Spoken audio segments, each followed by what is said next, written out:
29ویں تاریخ ہوتی تو حضور علیہ السلام اپنے اصحاب کو خطبہ ارشاد فرماتے۔ آج بھی 29 تاریخ ہے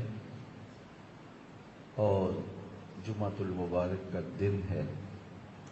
میرے پاس حضرت سلمان فارسی رضی اللہ تعالی عنہ سے مروی حضور کے اس خطبے کا عکس موجود ہے جو حضور نے 29 شعبان کو ارشاد کیا۔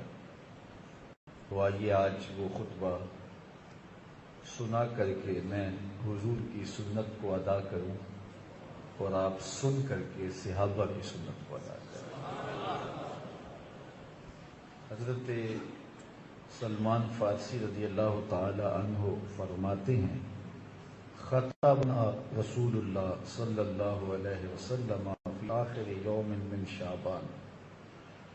حضور علیہ السلام نے شعبان کی آخری تاریخ کو ہمیں خطبہ ارشاد کیا۔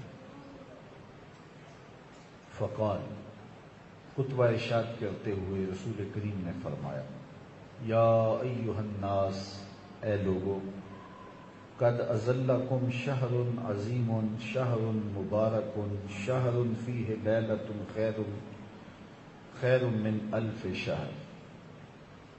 اے لوگو، تمہارے پاس ایک عظیم مہینہ سایہ فگن ہونے والا ہے، جلوہ فراز ہونے والا ہے، تشریف لانے والا ہے، رحمت کی چھاؤں بن کے تمہارے اوپر سایہ کرنے والا ایک مہینہ آ رہا ہے جو بہت ہی عظمتوں کا حامل ہے۔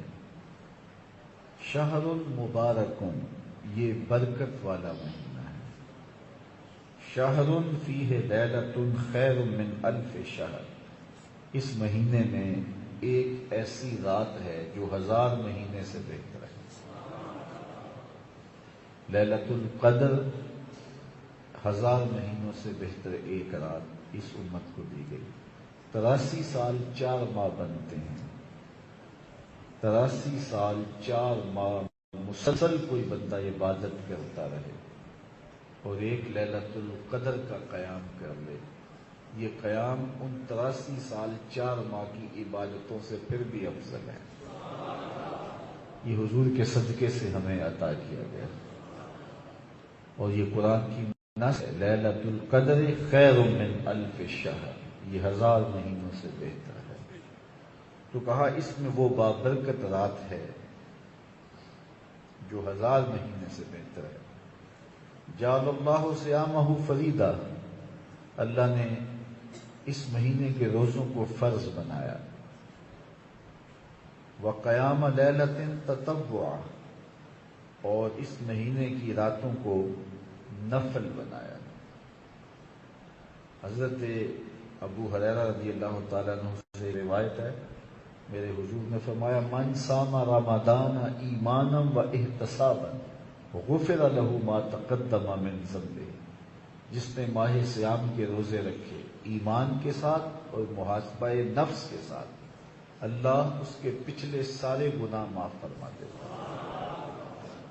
ومن قام رمضان ایمانا و احتسابا غفر له ما تقدم من ذنبہ، اور جس نے رمضان المبارک کی راتوں میں قیام کیا، تراویح ادا کی، اللہ اس کے بھی پچھلے سارے گناہ معاف فرما دیتا ہے۔ ومن قام لیلۃ القدر ایمانا و احتسابا غفر له ما تقدم من ذنبہ، اور جس نے لیلۃ القدر کی رات کو قیام کیا، اللہ اس کے بھی پچھلے سارے گناہ معاف فرما دیتا ہے۔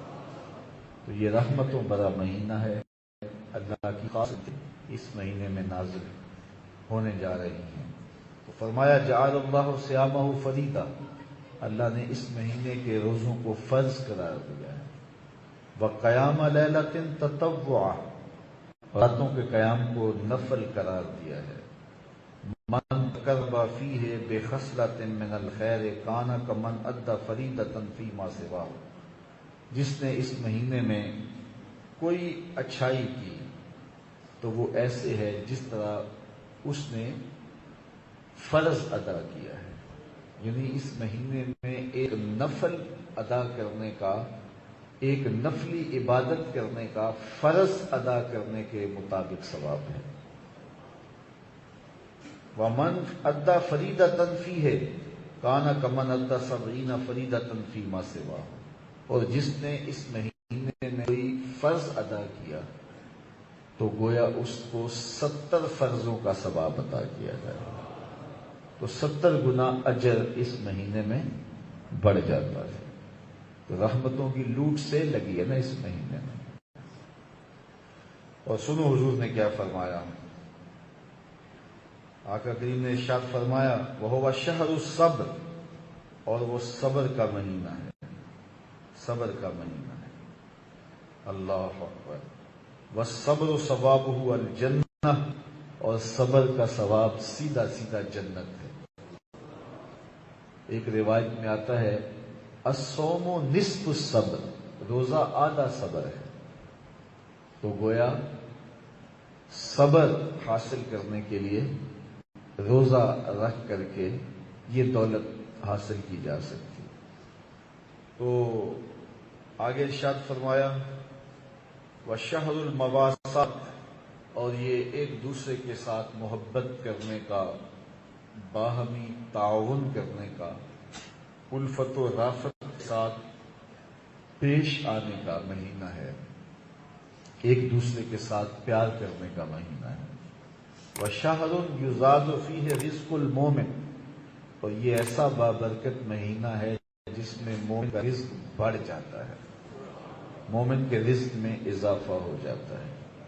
وہ نعمتیں جو عام ایام میں اسے نصیب نہیں ہوتی، اس مہینے میں اسے نصیب ہو جاتی، اس کا رزق بڑھ جاتا ہے، برکت ہو جاتی ہے، اضافہ ہو جاتا ہے۔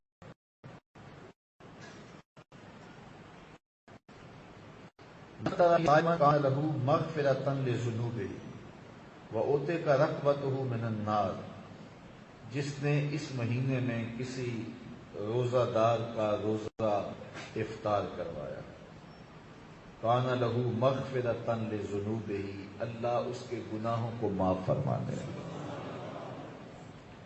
اور اس کی گردن کو جہنم کی آگ سے آزاد کر دے۔ یہ برکت ہے اس مہینے میں کسی کو روزہ افطار کروانا۔ اللہ اکبر، کتنی بڑی برکت ہے اور کتنی بڑی رحمت۔ وَقَانَ لَهُ مِثْلُ أَجْرِهِ مِنْ غَيْرِ أَنْ يَنْتَقِصَ مِنْ أَجْرِهِ شَيْئًا، اور اس کو روزہ رکھنے والے جتنا اجر ہی نصیب ہوگا، جس نے بھوک کاٹی، جس نے پیاس کاٹی، جس نے گرمی کی شدت کاٹی، جس نے سارا دن بھوکے پیاسے رہ کے روزہ رکھا، جتنا ثواب اس کو ملا ہے، اس کے ثواب میں کمی کیے بغیر اتنا ہی ثواب اللہ تعالیٰ جل شانہ اس کو عطا کرے گا جو روزہ افطار کروائے گا۔ یہ اس کی کرم نوازیاں۔ اللہ اکبر۔ یا رسول اللہ صلی اللہ علیہ وسلم لیسا کلنا نجد ما نفطر بہ الصائم، کہتے ہیں ہم نے حضور کی بارگاہ میں عرض کی، حضرت سلمان فارسی کہتے ہیں حضور ہمیں سے سارے لوگ تو یہ استطاعت نہیں رکھتے کہ وہ کسی کو روزہ افطار کروائیں، یہ تو پھر امراء ہی بازی لے جائیں گے کہ وہ روزہ افطار کروائیں گے، تو ہم لوگ تو جو اس قابل نہیں ہیں، غرباء ہیں، وہ تو پھر کسی کو روزہ افطار کر کے یہ والا ثواب نہیں کما سکیں گے۔ تو جب حضرت سلمان فارسی نے یہ کہا تو رحمت عالم نے کیا جواب دیا، سنیے۔ اللہ اکبر۔ فقال رسول اللہ صلی اللہ علیہ وسلم، حضور نے ارشاد فرمایا یؤتی اللہ ھذا الثواب من فطر صائما علی مزقۃ لبن او تمرۃ او شربۃ من ماء، فرمایا کہ اللہ تعالیٰ یہ ثواب اسے بھی عطا کرے گا جو دودھ کے ایک گھونٹ سے، ایک چوہارے یا کھجور سے یا پانی کے ایک گلاس سے کسی کو افطار کروائے، اللہ اسے ثواب عطا کرے۔ اس نے نلکے سے، کنویں سے، چشمے سے پانی بھر کے دے دیا کہ لو روزہ کھول لو، جاتے جاتے ہاتھ میں کھجور دے دی کہ سائیں میری کھجور سے روزہ کھول لینا۔ اس نے بکری دو رہا تھا تو اس نے ایک گھونٹ دودھ کا اسے پلا دیا۔ تو جس نے روزہ اس طرح بھی افطار کروایا، کسی غریب نے ایسے بھی کسی کا روزہ افطار کروا دیا، میرے حضور فرماتے ہیں اللہ اس کو بھی پورا پورا ثواب عطا فرمائے۔ تو یہ تو اس کی کرم نوازی ہے، اس کی رحمتوں کا بڑا بٹ رہا ہے۔ وہ تو بندوں کو بخشنے پہ آمادہ ہے، وہ تو بہانے ڈھونڈتا ہے بندوں کی بخشش کے۔ تو کہا کہ اللہ اکبر، تو اس کو بھی اللہ معاف فرما دے گا۔ وَأَشْبَعَ صَائِمًا سَقَى اللَّهُ مِنْ حَوْضِهِ شَرْبَةً لَا يَظْمَأُ حَتَّى يَدْخُلَ الْجَنَّةَ۔ ہاں اگر کسی نے کسی کو سیراب ہو کر کے روزہ افطار کروایا، سیراب کر کے اچھا دسترخوان لگایا، انواع و اقسام کی چیزیں رکھی، وہ رج گیا، روزہ جس طرح کھولا جاتا ہے تو ثواب تو اسے بھی مل گیا جس نے پانی کا گھونٹ پلایا، جس نے دودھ کا گھونٹ دے دیا، جس نے چوہارا دے دیا، کھجور دے دی، لیکن جس نے اس کو رجایا، اس کو خوب سیراب کیا، تو میرے مصطفیٰ کریم کہتے ہیں سَقَى اللَّهُ مِنْ حَوْضِي شَرْبَةً، اللہ میرے کوثر سے، میرے حوض کوثر سے اللہ اس کو جام کوثر عطا کرے گا۔ لا یظمأ حتی یدخل الجنہ، 50,000 سال کے دن میں اس کوثر کے نام پینے کے بعد اس کو پیاس نہیں لگے گی، جنت میں چلا جائے گا۔ اللہ کی رضا کے لیے ماہ صیام میں لوگوں کے روزے افطار کروائیں۔ یہ جو نمائشی افطار پارٹیاں ہوتی ہیں ان سے پڑھائیں۔ ریا والا عمل اللہ کو کبھی بھی قبول نہیں، یہ بات ذہن میں رکھیں۔ بعض بات ہم محنت کرتے ہیں ضائع ہو جاتی ہے کیونکہ ریا شامل ہو جاتی ہے۔ حضرت ابو امامہ الباہلی رضی اللہ تعالی عنہ حضور سے پوچھا، حضور ایک بندہ جہاد کرتا ہے اور اس کا مقصد اعلاء کلمۃ الحق ہے، اللہ کے نام کے جھنڈے کو اونچا کرنا ہے، لیکن وہ سوچتا ہے کہ چلو میرا نام بھی تو ہو ہی جائے گا، تو کیا اس کو اس کے اس عمل کا ثواب ملے گا؟ قربانی دی ہے، جانواری ہے۔ اس نے فرمایا فلا شیء لہ، اس کو کوئی اجر نہیں ملے گا۔ تو یہ سمجھے شاید میں اپنی پوری بات حضور کے سامنے رکھ نہیں سکا، تو کہا حضور اس کا مقصد اعلاء کلمۃ الحق تھا، دین کے جھنڈے کو اونچا کرنا تھا، جان اس لیے دینے والی، لیکن ساتھ یہ بات بھی ضمن میں آ گئی چلو ناموری بھی تو ہوگی نا۔ حضور فرمایا فلا شیء لہ، اس کو کوئی اجر نہیں ملے گا۔ کہتے ہیں میں نے تیسری مرتبہ فرض کی، میرے ماں باپ آپ پہ قربان ہو، رضا الہی کے لیے، اعلاء کلمۃ الحق کے لیے، اسلامی پرچم اونچا کرنے کے لیے اس نے قربانی دی ہے، لیکن ساتھ یہ ہے چلو نام بھی تو ہوگا۔ میرے حضور نے پھر فرمایا اسے کوئی اجر نہیں ملے گا، اور فرمایا اللہ صرف اسی عمل کو قبول کرے جو اس کی رضا کے لیے کیا ہے۔ شرط یہ ہے کہ اس کی رضا کے لیے کیا ہے، جس میں نفس شامل ہو گیا، ریا شامل ہو گئی، وہ عمل ضائع ہو گیا، چاہے کتنا بڑا کیوں نہ ہو۔ جان قربان کر دینا تھوڑا چھوٹا ہے لیکن برباد ہو جائے گا وہ عمل اگر رضا الہی کے علاوہ اپنا آپ شامل ہے۔ اسی لیے حضرت علی المرتضیٰ رضی اللہ تعالیٰ عنہ نے تھوکنے والے کو چھوڑ دیا، کہا اب میں تجھے رضا الہی کے لیے قتل کرنا چاہتا تھا، میرا نفس بھی ساتھ شامل ہو گیا، میں تمہیں قتل نہیں کر سکتا۔ تو اللہ کی رضا کے لیے عمل کریں، پھر اس کا اجر کتنا ہے۔ تو یہ نمائشی افطاریاں، بعض لوگ تو ایسے لوگوں کی افطاری بھی کرواتے ہیں جن پر انہیں یقین ہوتا ہے کہ انہوں نے روزہ نہیں رکھا ہوا، تو ان کو بھی بلا کر کے نمائش کی جاتی ہے کہ ہمارے گھر میں دیکھو کتنے بڑے بڑے منصب دار اور عہدے دار آئے ہیں۔ اللہ کے ساتھ دھوکہ کرو، اللہ کے ساتھ دھوکہ کر نہیں سکتا، وہ اپنے ساتھ دھوکہ ہے۔ تو اللہ کے لیے کام کرو، وہ محض اس کی رضا کے لیے کرو، بس بات ختم۔ جب اس کی رضا کے لیے کرو گے اس کا اجر کتنا بڑا ہے۔ اس کی رضا کے لیے ایک گھونٹ پانی پلا دیا، ایک گھونٹ دودھ دے دیا، ایک چھوہارا کسی کو دے دیا، اجر کیا ہے؟ پچھلے گناہ معاف۔ کتنا بڑا اجر ہے، اللہ اکبر۔ لیکن قربانی دی، جان دی، رگوں کا خون نچڑ گیا راہ خدا میں، لیکن یہ تھا میری ناموری ہوئی، تو یہ سب کچھ برباد۔ جو بھی عمل کو محض اس کی رضا کے لیے کرو، اپنے عمل خالص نہ ہونے دینا، اپنے عمل کو خالص رہنے دینا، یہی اللہ کو پسند ہے، اور وہ خالص عمل کو ہی قبول کرتا ہے۔ اللہ اکبر۔ وَهُوَ شَهْرٌ أَوَّلُهُ رَحْمَةٌ، یہ وہ بابرکت مہینہ ہے جس کا درمیانی حصہ رحمت ہے، جس کا پہلا حصہ عشر اول رحمت ہے، جس کا پہلا حصہ رحمت ہے۔ وَأَوْسَطُهُ مَغْفِرَةٌ، اور جس کے درمیان والے 10 دن مغفرت و بخشش کا پروانہ ہے۔ وَآخِرُهُ عِتْقٌ مِّنَ النَّارِ، اور آخری 9 یا 10 دن جہنم کی آگ سے آزادی کا پروانہ ہے۔ پہلا حصہ رحمت، دوسرا حصہ مغفرت، اور تیسرا حصہ جہنم سے آزادی۔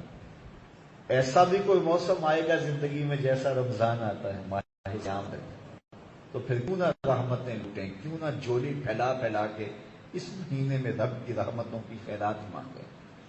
یہ کسی امت کو ایسا نہیں دیا گیا مہینہ جیسا ماہ سیام ہمیں دیا گیا۔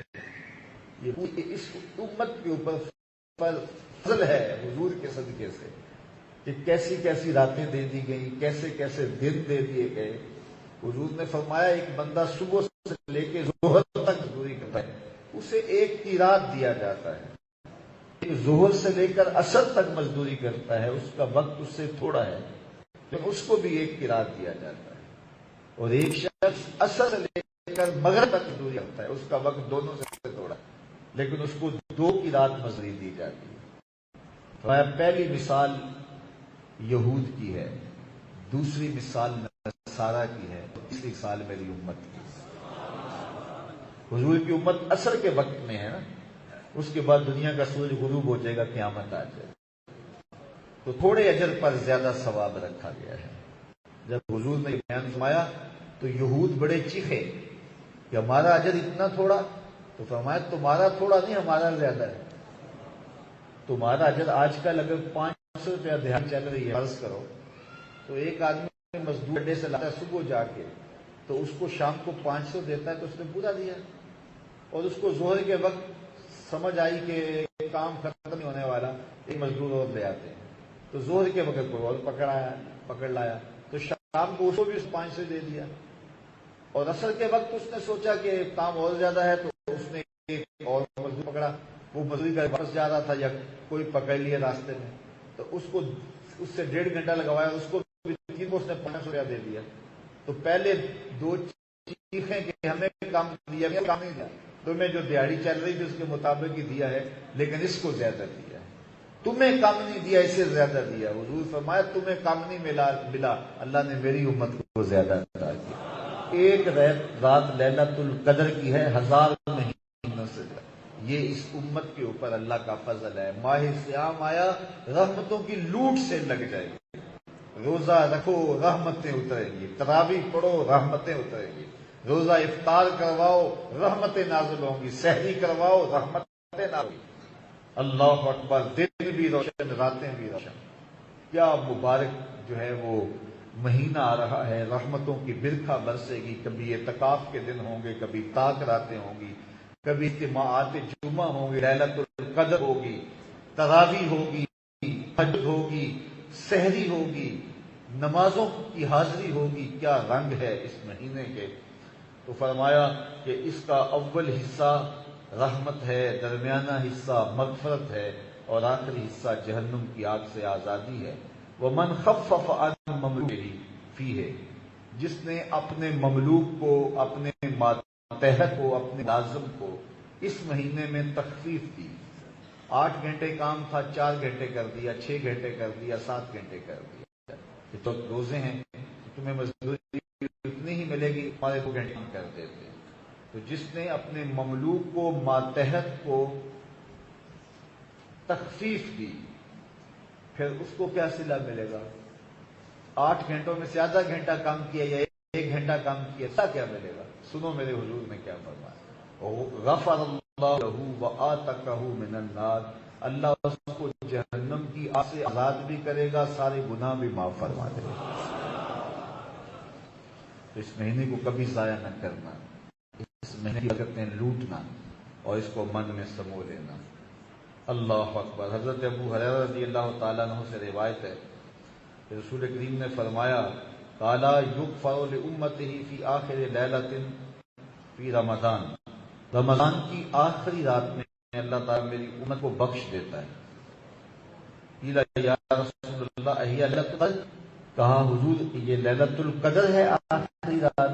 تو آپ فرمائے اللہ، فرمایا نہیں، اس کا ثواب وکر ہے، اس کی برکتیں الگ ہیں. وَلَٰكِنَّ الْعَامِلَ إِنَّمَا يُفْعَلُهُ إِذَا قَضَىٰ عَمَلَهُ. فرمایا کوئی مزدوری کرے تو جب اس کی دیہڑی ختم ہوتی ہے تو پھر اس کو شام کو اس کی پوری مزدوری ملتی ہے کہ نہیں ملتی؟ فرمایا جب مہینہ ختم ہوتا ہے تو اللہ اپنے بندوں کو پوری مزدوری عطا فرماتا ہے. مزدوری کیا ہے؟ ان کے پچھلے سارے گناہ معاف فرماتا ہے. اللہ اکبر. حضرت ابو ہریرہ سے مروی ایک اور روایت سن لیجئے. حضرت ابو ہریرہ فرماتے ہیں کہ رسول کریم نے فرمایا، صحیح بخاری مسلم دونوں میں روایت ہے، کل عمل ابن آدم یضاعف الحسنۃ بعشر الی 700 ضعف. اولاد آدم کے جتنے بھی اعمال ہیں کا اجر 10 گنا سے لے کر 700 گنا تک ہوتا ہے. جو بندہ نیک عمل کرے اللہ اس کا 10 گنا اجر دیتا ہے. یہ تو دیتا ہی دیتا ہے، لیکن اللہ فرماتا ہے اگر کسی کو چاہے تو اس کی سردی زمین میں دانہ بویا، پھر پودا نکلا، اس کی 7 بالیاں آئیں، ہر بالی میں 100 دان، تو ایک دیا تھا 100 نکلے. اللہ فرماتا ہے اللہ کی راہ میں دو گے عمل کا اس طرح 700 گنا تمہاری عمل کا ثواب بھی تمہیں نصیب ہوگا. یہ تو جتنا گڑ ڈالنا ہے اتنا میٹھا ہونا ہے. کسی کو 10 گنا، کسی کو 20 گنا، کسی کو 50 گنا، کسی کو 700 گنا، تو عمل کے ثواب ملتے ہیں. یہ تو ہے، لیکن فرمایا ایک عمل ایسا ہے ہر عمل کا ثواب 10 گنا سے لے کے 700 گنا تک ملتا ہے. لیکن فرمایا الا الصوم، ہاں مگر روزہ. قال اللہ تعالی الا الصوم فانه لی وانا اجزی بہ. فرمایا روزہ میرے لیے ہے اور اس کی جزا میں خود ہی دوں گا. باقی اعمال کا صلہ 10 گنا سے لے کے 700 گنا تک ہے. کہا ان اعمال میں روزہ نہیں آتا، روزے کا اجر وکر ہی ہے اور وہ اجر میں خود دوں گا. اس لیے کہ روزہ میرے لیے روزہ رکھتا ہے، پھر اس کا اجر بھی میں ہی دوں گا نا. تو جب وہ عطا کرے گا پھر تو خوش کر دے گا بندے کو. کتنا کرم ہوگا، کتنی رحمتیں ہوں گی. یدع شہوتہ وطعامہ من اجل. بندہ میرے لیے اپنی شہوات اور اپنی خواہشات چھوڑتا ہے اور کھانا چھوڑتا ہے تو میں اس کو خود اجر دوں گا. للصائم فرحتان، روزہ دار کے لیے 2 خوشیاں ہیں. روزہ دار کے لیے کتنی خوشیاں ہیں؟ 2 خوشیاں ہیں. فرحت عند فطرہ، ایک خوشی اسے تب ملتی ہے جب روزہ کھولتا ہے. سارے دن کی بھوک اور پیاس کاٹی اور کتنا مشکل گرمی والا ہوتا ہے، وضو بھی کیا تو بچ کے حلق سے نیچے کو قطرہ اتر نہ جائے.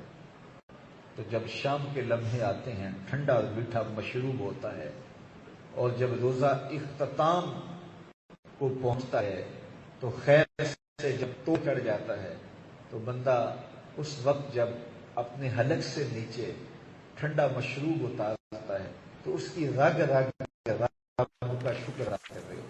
وہاں بولے نہ بولے لیکن اس کا ایک عضو بدن رب کا شکر ادا کر رہا ہوتا ہے. اور بندہ اس بات پر شکر گزار ہوتا ہے کہ مالک تیرا شکر، اتنا بڑا لمبا دن اور کٹ گیا، گزر گیا. عمومی طور پہ جو لوگ شوگر کے مریض ہوتے ہیں یا دیگر امراض میں مبتلا ہوتے ہیں تو ان کے لیے روزہ بڑا مشکل ہوتا ہے. تو ڈاکٹر کہتے بھی ہے کہ آپ نہ رکھیں، لیکن رمضان المبارک میں روزہ چھوڑنا کوئی آسان کام ہے. تو پھر وہ کہتے نہیں میں تو رکھوں گا.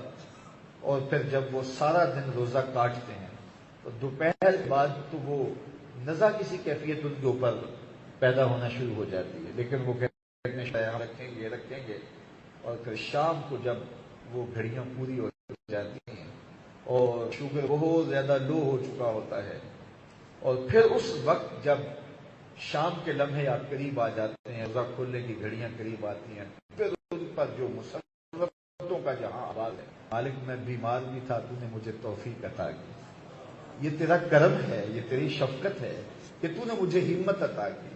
تو پھر جب وہ روزہ کھولتا ہے اور حلق سے نیچے اترتا ہے اور اس کے کلیجے میں جگر میں ٹھنڈ پڑتی ہے اور یہ تشکر اور یہ احساس اسے جو ہے وہ فرحت دیتا ہے. اتنا لمبا دن تھا، اتنی شدت کی گرمی تھی، میں مریض تھا، لیکن شکر ہے کہ میرا روزہ اختتام کو پہنچا. تو اس وقت جو خوشی ملتی ہے اس خوشی کو لفظوں میں بیان نہیں کیا جا سکتا. فرمایا روزہ دار کو یہ خوشی تب ملتی ہے جب وہ روزہ کھولتا ہے. دوسری خوشی کب ملتی ہے؟ وَفَرْحَةٌ عِنْدَ لِقَاءِ رَبِّهِ. دوسری خوشی تب ملے گی جب روزہ دار کے لیے رب اپنے رخ نظر سے ہٹا دے گا کہ تو نے میرے لیے روزہ رکھا، آج ہی بھر کے میرا دیدار کر. تو پھر کیا وہ لمحے ہوں گے کہ رب بھی نقاب اٹھا دے گا کہ میرے بندے تو نے پیاس کاٹی، تو نے بھوک کاٹی، تو سخت گرمیوں میں کڑکتی دھوپ میں کام آج کرتا رہا، ٹھنڈا پانی بھی دستیاب تھا، لیکن تو نے اپنے حلق کو تر تک نہیں کیا، زبان کانٹا تھی کانٹا ہی رہنے دی. تو نے میری رضا کے لیے، میری محبت کے لیے کچھ کیا. تو حضور فرماتے ہیں کہ پھر قیامت کے دن جب اللہ رخ انور کا بٹائے گا اور روزہ دار کو دیدار عطا کرے گا، پھر جو خوشی ہوگی پھر وہ خوشی دیکھنے والی ہو. دو خوشی ملتی ہیں، ایک جب روزہ کھلتا ہے اور ایک خوشی تب ملتی ہے جب روزے کے صلے میں اللہ اپنا دیدار نصیب فرمائے گا. اور آگے لفظ والا خلوف و فم الصائم اطیب عند اللہ من ریح المسک. روزہ دار کے منہ میں پچھلے پہر جو سمیل پیدا ہو جاتی ہے، اس کے معدے سے جو بو آتی ہے، اس کے منہ سے جو مہک آتی ہے، روزے کی وجہ سے، بھوک کی وجہ سے، خالی معدے کی وجہ سے، میرے حضور نے فرمایا اللہ کو وہ کستوری سے بھی زیادہ پسند ہے. اللہ اکبر. وہ مہک، وہ بو، وہ سہج اس وقت اس معدے سے آ رہی ہوتی ہے اور منہ سے محسوس ہو رہی ہوتی ہے، اللہ کو وہ کستوری سے بھی زیادہ پسند ہے. میرے مالک کو کتنا پیار کرتا ہے، تیری کتنی محبت ہے اپنے بندوں سے کہ ایک دن فاقہ کاٹا، ایک دن تکلیف کاٹی، تو مالک اتنا پیار کرتا ہے کہ اس کے منہ سے آواز مہک اور اسمیل کستوری سے بھی زیادہ پیاری لگتی ہے. اللہ اکبر. اور آگے ارشاد فرمایا والصیام جنہ، اور روزے ڈھال، جس طرح ڈھال ہوتی ہے تو تیر برستے ہیں تو ڈھال روک لیتی ہے، تو روزہ کی ڈھال ہے، جہنم کی آگ سے ڈھال ہے، گناہوں سے ڈھال ہے. وَإِذَا كَانَ يَوْمُ صَوْمِ أَحَدِكُمْ فَلَا يَرْفَثْ وَلَا يَسْخَطْ فَإِنْ صَابَهُ أَحَدٌ أَوْ قَاتَلَهُ فَلْيَقُلْ إِنِّي امْرُؤٌ صَائِمٌ. میرے حضور نے ارشاد فرمایا کہ جو کوئی روزہ رکھے تو اپنی زبان سے غلط نہ بولے، کسی سے الجھے نہ، لڑائی جھگڑا نہ کرے، فساد دنگا نہ کرے، اور اگر کوئی اس سے الجھے یا اسے گالی دے تو اسے کہے میں روزے دار ہوں، میرے سے لڑو، میں روزے دار ہوں. تو الجھنا، اچھے انداز سے روزہ رکھے. اور حضور کا ایک اور بھی فرمان ہے، لیکن اب وقت سمٹ گیا، شاید اس عنوان سے باتیں ہوتی رہیں گی. رمضان المبارک آج تراویح ہو جائے یا کل ہو جائے، یہ ماہ سیام بس اب مہمان ہے، آیا جا رہا ہے. اس کا استقبال یہ دونوں ہاتھوں سے لیجیے اور روزے رکھیے، اپنے بچوں کو اٹھائیے اور تراویح کی نماز 20 تراویح ہی ادا کیجیے. یہ 2، 5، 6، 8، 10 تراویح چھوڑ کے بھاگ جانا، اس سے پورا قرآن نہیں سنا جاتا. پورا قرآن کسی ایک جگہ پہ سنیں اور تسلسل کے ساتھ سنیں، اور قرآن مجید کی تلاوت بھی کیجیے اور معمول زندگی کو بہتر بنائیے. اللہ نے زندگی میں ایک بار پھر یہ مہینہ نصیب کر دیا. اللہ نے یہ ہمارے پر کرم نوازی فرمائی. اس مہینے کو اللہ خیر سے، رحمت سے گزارنے کی توفیق دے. وآخر دعوانا